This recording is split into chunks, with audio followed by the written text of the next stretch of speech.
আমি এশিয়াডন বায়োকেয়ারের পক্ষ থেকে এসেছিলাম। আমি সোমনাথ মান্না। আপনার নাম? প্রতাপ কুমার গিরি, বাড়ি?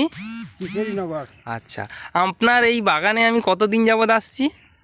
এই ধরো কত মাস দুই, দেরি হবে। মাস দেড়েক। তো আপনার বাগানে তখন এত ডেভেলপ ভালো ছিল না, তখন মোটামুটি গাছ ছিল।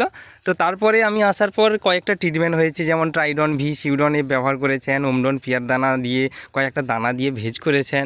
তারপরে আমাদের প্রোডাক্টগুলো টুকটাক ব্যবহার, আমি যা যা বলে দিই টুকটাক কবার 3-4 বার ব্যবহার করেছেন মানে। তো তাতে আপনার কেমন মনে হচ্ছে? ভালো মনে হচ্ছে। ভালো। গাছের পাতার ফিগার কীরকম এসছে আগের থেকে? ফিগার ভালো আছে। একটু দেখান তো পাতার ফিগারগুলো। মোটামুটি ভালো এসছে, বড়, তাই তো? হ্যাঁ, এবং হচ্ছে গাছের গ্রোথ কেমন আছে?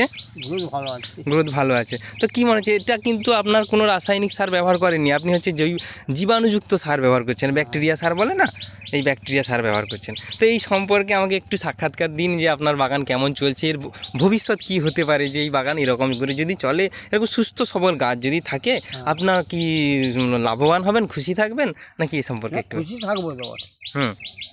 লাভবান হলে ভালো। আচ্ছা লাভবান হওয়ার জন্যই তো বাগান। আচ্ছা, এ সম্পর্কে দু এক কথা বলুন একটু, এই যে আপনার বাগানের বর্তমান পরিস্থিতি সম্পর্কে। পরিস্থিতি এখন দেখছি ভালো, হুম। তারপরে পরে কীরকম হবে কে জানে। আচ্ছা, হ্যাঁ। সবে মাত্র 1.5-2 মাস ব্যবহার করেছেন। হ্যাঁ। আচ্ছা,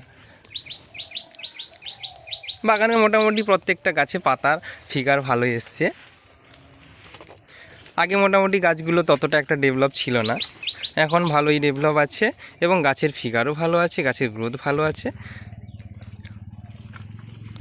পাতার ফিগারগুলো বেশ ভালো এসছে।